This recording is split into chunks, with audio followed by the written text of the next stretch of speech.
Summary of Mother to Mother by Sindiwe Magona. The narrative of Mother to Mother jumps around in time, covering the lives of the narrator, Mandisa, from her early childhood, through the birth of her children, to her son, Mxalisai's murder of the girl, a white American driving through their township of Gogilitu.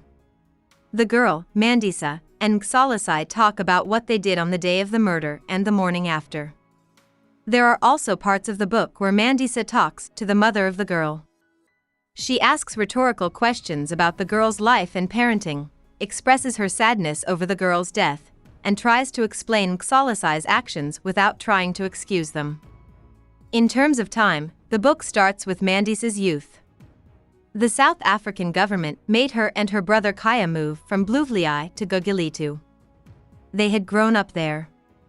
Many students' educations were put on hold because of this, but Mandisa and Kaya were able to stay in school for a while, at least until Kaya got his girlfriend Nono pregnant and Mandisa got pregnant by chance after having sex with her boyfriend China without penetrating him. Mama, Mandisa's mother, is mad at her daughter at first because she thinks that her pregnancy will make the whole family look bad, but she comes to love Mandisa and her baby boy in the end.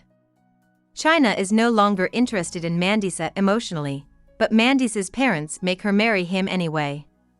They lived together for 2 unhappy years until China ran away and disappeared for good.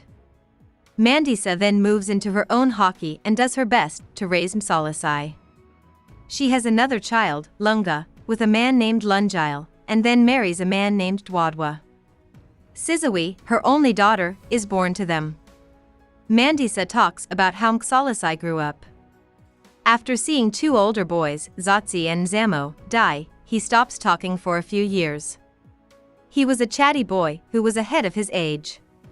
He is able to talk again, but during the time he was silent, Mandisa realized how angry she was at him for making her have an unwanted pregnancy and changing her future in a big way. Mxalisai joins political groups for young people, like the Young Lions, as he gets older.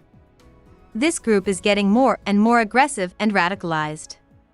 They burn cars and houses and have even killed black South Africans around their township.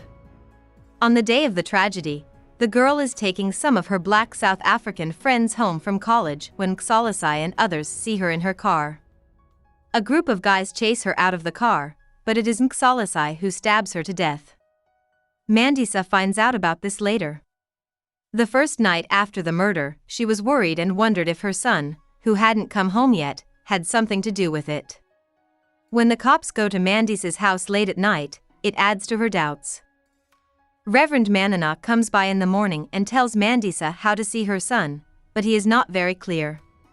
She goes after them and eventually reunites with Mxalisai, who soothes her before turning himself in to the police. About the author.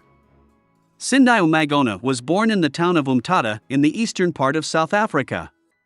She grew up in the city of Gogilitu, which is near Cape Town.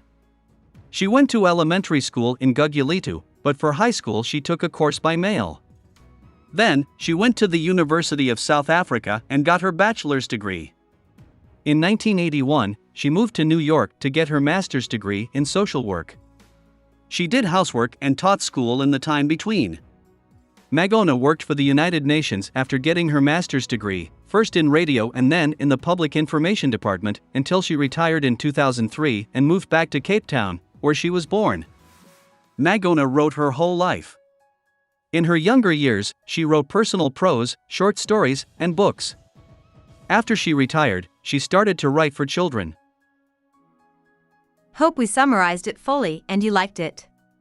Please hit the like button and subscribe to our channel so that we are motivated to create more videos.